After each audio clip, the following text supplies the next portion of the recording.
ആദിത്യൻ, ഇനിയുള്ള നിമിഷങ്ങൾ അങ്ങേക്ക് കാഴ്ചയിലേക്കുള്ള ദൂരമാണ്.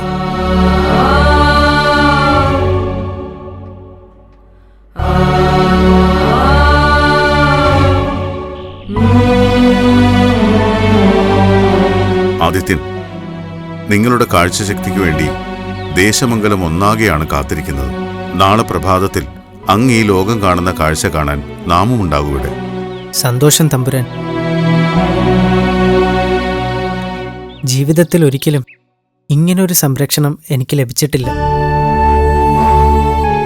ദൈവനിയോഗം കൊണ്ട് കിട്ടിയ അല്പസംഗീതവുമായി എത്രയോ ക്ഷേത്രങ്ങളിൽ അലഞ്ഞു നടന്നവനാണ് ഞാൻ. അവിടെയൊന്നും കിട്ടാത്തൊരു സുരക്ഷിതത്വം ഇവിടെ എനിക്ക് ലഭിക്കുന്നുണ്ട്. ദേശമംഗലത്തമ്മയുടെ ഈ തിരുനടയിൽ. യോഗി മാതാവ് പറഞ്ഞതുപോലെ ഇന്ന് പകലും രാത്രിയും കണ്ണുകൾ മൂടി തന്നെ ഇരിക്കണം.